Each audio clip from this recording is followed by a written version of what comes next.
Before talking about the publications of David Brainerd, maybe one last thing to talk about concerning his biography is the vast social network in which David Brainerd was a part of.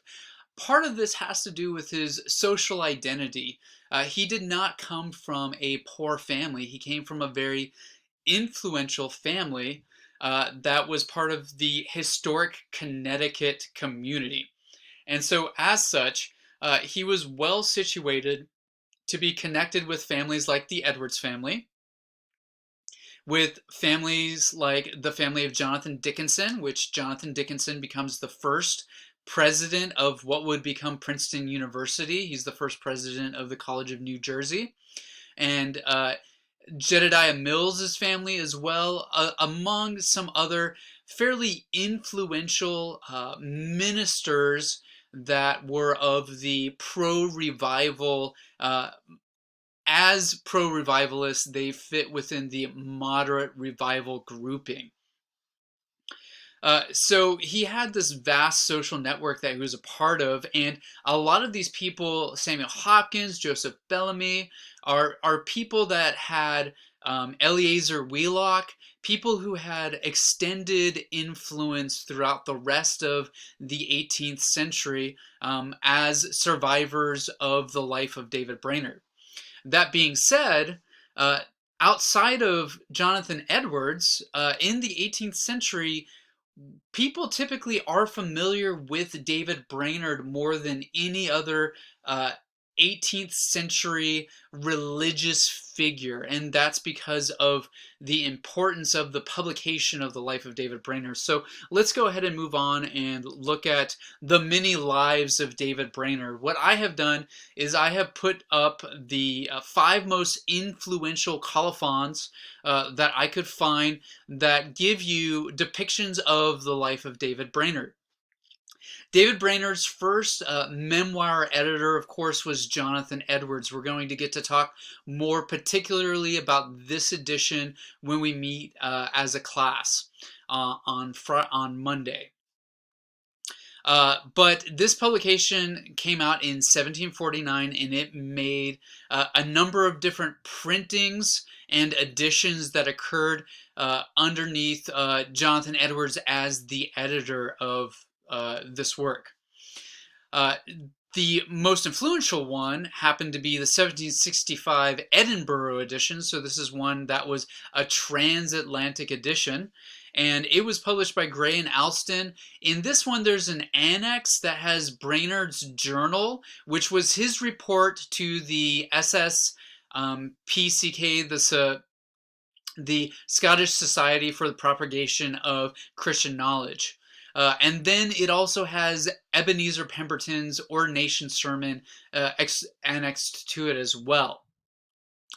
Then, following the 1765 Edinburgh edition of Edwards' The Life of David Brainerd, John Wesley got a hold of Edwards' edition, and he found it to be extremely impactful for his own life and for his own ministry, and so he decided to extract the life of David Brainerd, and so he further distilled and edited it down to a much more manageable, digestible reading for the common lay person to take in.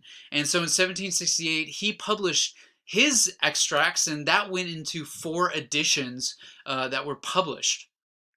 After the next most influential was John Stiles. Now, both John Wesley and John Stiles were of the Methodist persuasion, and so this was part of the way in which the Calvinistic story becomes appropriated by the populist Wesleyans, and it continues to spread as Methodism spreads throughout England and throughout the westward expansion of the United States. So in 1808, John Stiles' edition is an abridgment, and what makes this one different from both Edwards and Wesley is with Edwards and Wesley, the primary form of the text was David Brainerd's own writings, and both Edwards and Wesley bracketed out their own comments typically following or preceding the extracts of David Brainerd's own diary. What John Stiles does is he actually changes the voice. And so the storyline narration and voice is John Stiles' voice. And then what he does is he brings in quotations that come from the original memoirs of David Brainerd.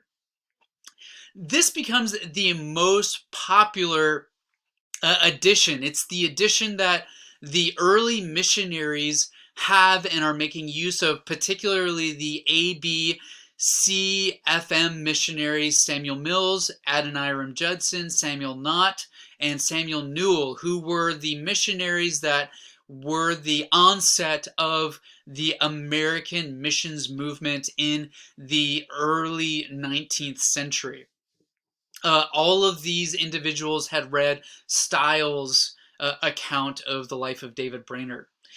Of course, because of the way in which Stiles maybe did violence to the memoir of the life of David Brainerd, particularly edited by Jonathan Edwards, Sereno Edwards Dwight, who is Jonathan Edwards' great-great-grandson, comes along and he creates his own memoirs of the Reverend David Brainerd, which in many ways is a recovery of Jonathan Edwards' memoirs of the life of David Brainerd and a republication of that edition. It's separated out because one of the things that Sereno Edwards Dwight did as the great-grandson of Jonathan Edwards is he created the first collection of the works of Jonathan Edwards that went into publication, and he felt like the life of David Brainerd should be separated out of those collected works of Jonathan Edwards because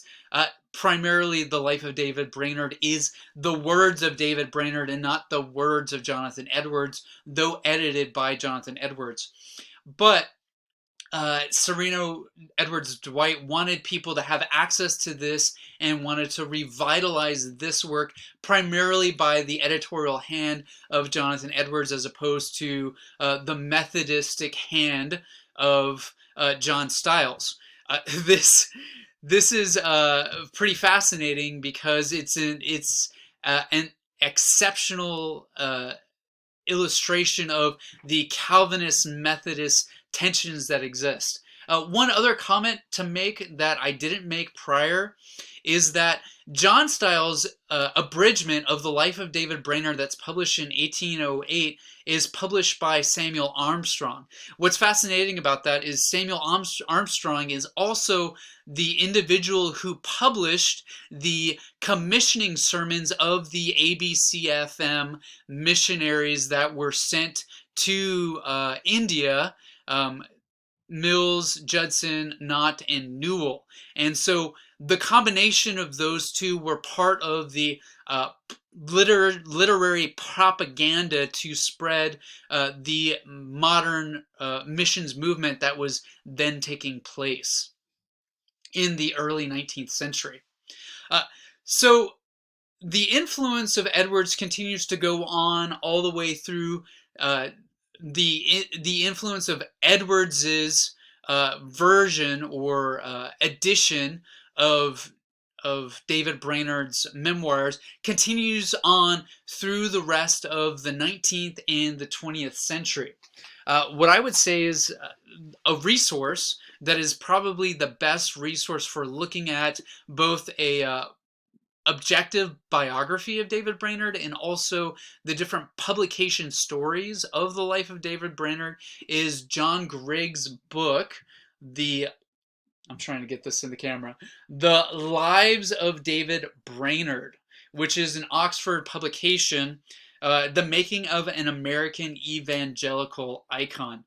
This book is an exceptional resource for putting together all of this material. I would recommend getting a hold of it from the library if you wanted to continue on tracing this particular story.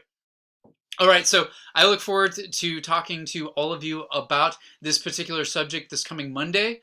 In the meanwhile, enjoy the rest of your reading. Just as a reminder, we've given a lot of time towards the mediation and the content of the biography and the publication of Edwards. One of the things that we want to talk about in our conference on Monday is death ways, the dying of a good death, and how David Brainerd exemplifies that attitude. And so we'll talk about that on Monday.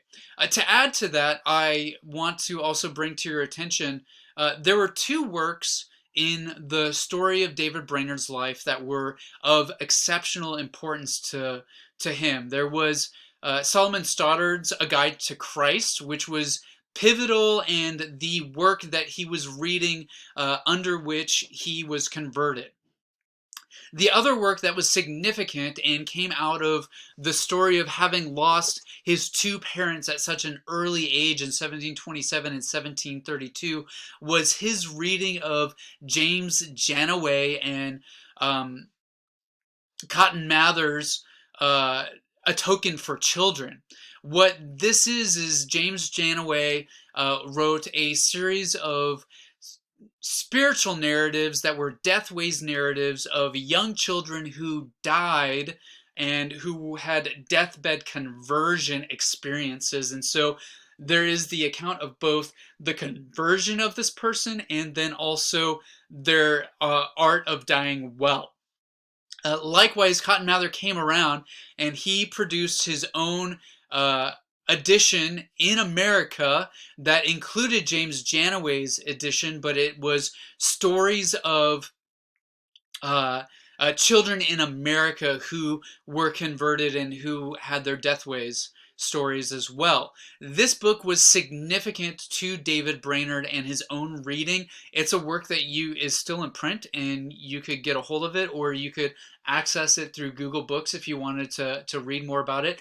All of the stories are very fascinating, both for giving an account of how people managed and experienced and traveled through infectious disease, and also how family and friends surrounded them for the death watch in their home, and how they encouraged them to die well, and the personal accounts, the things that these people, the scriptures they clung to, the accounts of maybe supernatural events that they witnessed or experienced during these death experiences.